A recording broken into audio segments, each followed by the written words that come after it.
우리가 읽은 말씀은 23절에 있는 말씀과 연결해서 보는 것이 더 이해가 잘 되리라고 생각을 합니다. 이 말씀은 법정의 선, 19장 1절부터 10절에 자주 반복되는 단어가 증인이라고 하는 단어입니다.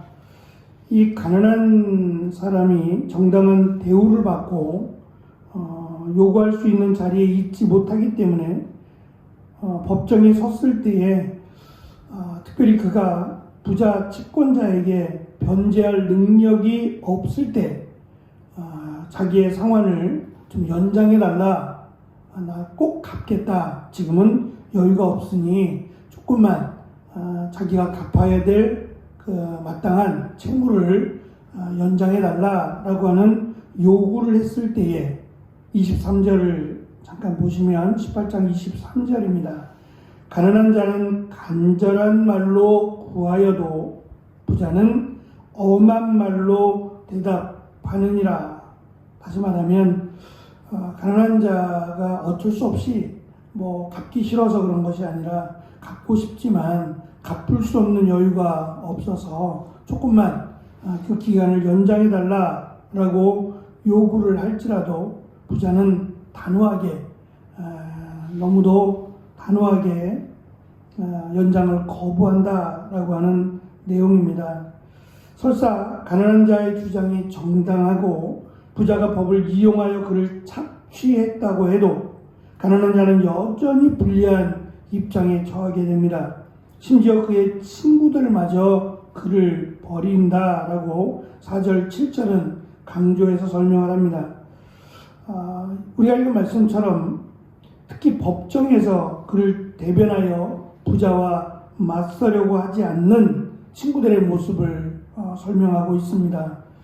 그럴지라도 18장 24절에 보면 진정한 친구는 끝까지 위기의 순간에 남아서 도와주는 그런 신실한 친구도 있다라는 거죠.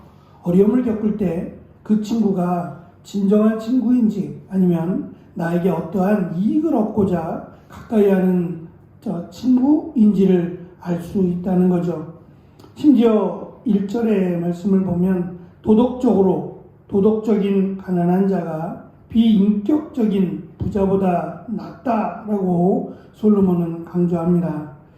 부자는 영향력이 강하고 뇌물로 거짓 증인을 만들 수 있지만 하나님의 심판이든 인간의 형벌이든 위증에 대한 거짓 증인에 대한 처벌은 분명하게 있다라고 하는 것을 부자에게 그리고 가난한 자에게 함께 말합니다.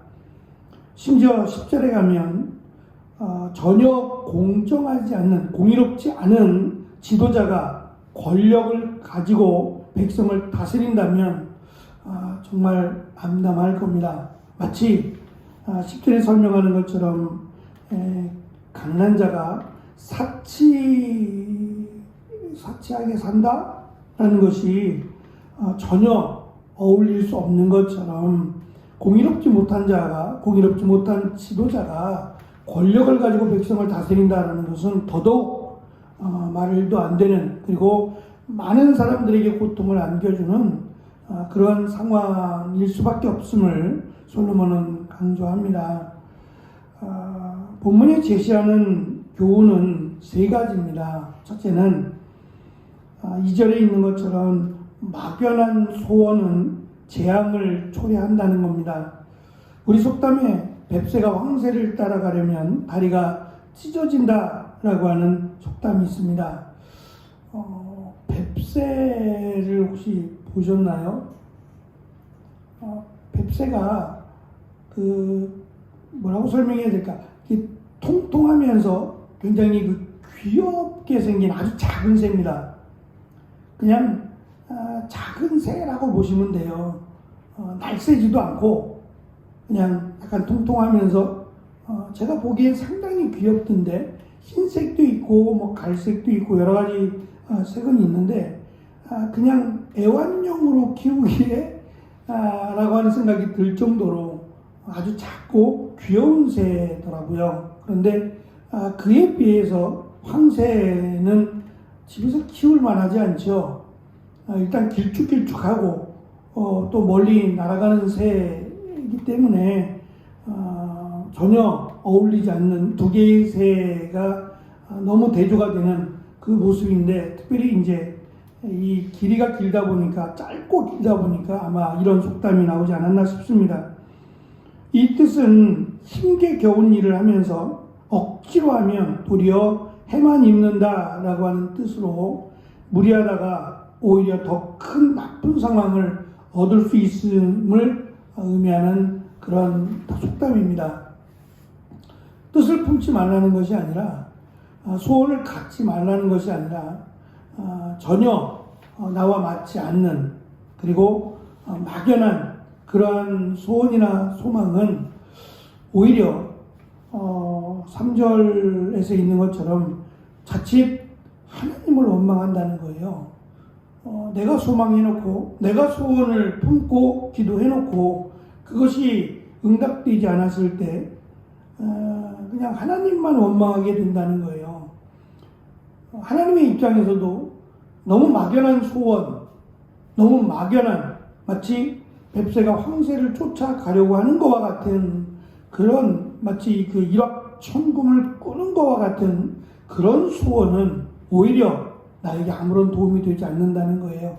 그러니까 내가 무엇을 소망해야 되는지, 무엇을 하나님께 구해야 되는지를 정확하게 알고 구하는 것이 지혜로운 기도임을 우리에게 알려줍니다. 두 번째, 8절에 있는 것처럼 문제를 해결하는 방법을 배우라는 거예요. 어쩌면 오늘 우리가 읽은 말씀 가운데 가장 핵심적인 내용이라고 생각합니다.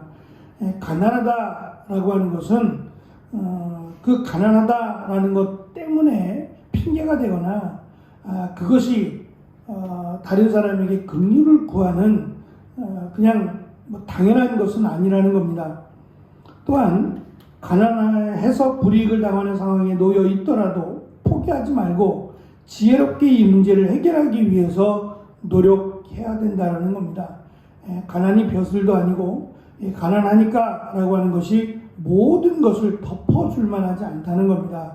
그러니까 내가 가난하니까 라고 하는 그 말로 모든 것을 해결하려고 하는 것은 어리석은 일이라는 겁니다.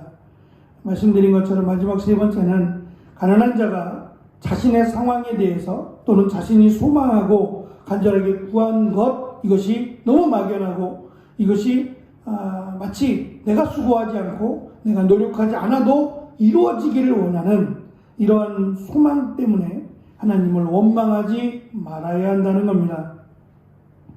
흔히들 위기가 기회라고 말하지만 위기가 무조건 기회가 되는 것은 아닙니다.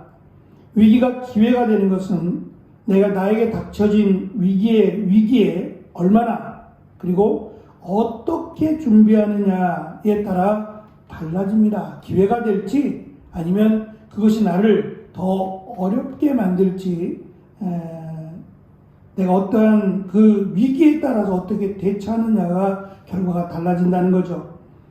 혹시 나는 왜 이렇게 운이 없을까라는 생각처럼 운이 없어서 안 됐다고 생각을 한다면 그는 내가 무엇을 놓쳤는지, 무엇이 부족한지, 왜 안 됐는지를 찾고 지혜를 구하며 노력해야 됩니다. 우리의 신앙생활도 마찬가지인 것 같아요. 내가 기도해놓고 응답이 되지 않았을 때 불평하지 말고 왜 응답이 되지 않았는지, 또는 이미 응답이 된 걸 수도 있잖아요. 하나님이 NO라고 거절하실 수도 있잖아요. 그렇다면 내가 무엇을 해야 되는지 꼭 여기서만 답을 찾지 말고 또 다른 그런 방향에서 답을 찾을 수 있는 수고와 노력도 해야 된다는 거죠. 그러니까 막연하게 신앙생활하는 것, 그것은 지혜롭지 못하다는 겁니다. 솔로몬은 내가 할 수 있는 일, 내가 수고하고 노력하는 일은 반드시 필요하고, 또 내가 기도하는 일이나 내가 어떠한 문제를 해결하는 데 있어서 지혜를 구하는 일은 우리가 해야 될 노력이라는 겁니다. 왜? 라고 하는 부분, 또는 어떻게 라고 하는 부분을 우리가 생각하면서 지혜롭게 하나님 앞에 기도할 것이며 또 하나님의 응답 앞에서 하나님이 나의 소망과 소원을 거절했다고 할지라도 그것으로 말미암아 불평할 것이 아니라 하나님의 또 다른 인도하심 앞에 지혜를 모으고 또 내가 그것을 향해서 수고와 노력을 아끼지 말아야 된다는 겁니다. 그러니까 말씀드린 가난하기 때문에 라고 하는 것도 답이 아니고 또 가난하니까 라고 내가 아무것도 할 수 없다라는 것도 지혜롭지 못하다는 겁니다. 분명 가난하다는 것은 불이익을 당할 그런 여러 가지 환경에 놓여 있는 것은 분명합니다. 뭐 여유가 없고 내가 무언가를 해볼 수 있는 여력이 없는 것도 맞지만 그렇다고 해서 내가 모든 것을 포기할 만하지도 않고 또 내가 안 된 것은 가난하기 때문이야 라고 말하는 것도 지혜롭지 않다는 겁니다. 그래서 어떠한 불공정한 또는 불평등한 그런 삶 가운데 지혜를 구하고 어떻게 하면 내가 지금 할 수 있는 그 부분 속에서 최선을 다하는 것이 하나님 앞에 기도하면서 내가 할 생활의 지혜라고도 할 수 있을 겁니다. 내가 할 수 있는 어떻게 할 수 있을까라고 하는 부분 그리고 어떻게 최선을 다할 것인가 라고 하는 부분을 오늘 말씀 가운데 우리가 다시 한번 새기면서 내가 할 수 있는 힘써 할 수 있는 부분에 힘써 노력할 수 있는 그리고 지혜를 구하는 귀한 은혜가 있는 또한 하루가 되어지시기를 축원합니다. 기도하겠습니다.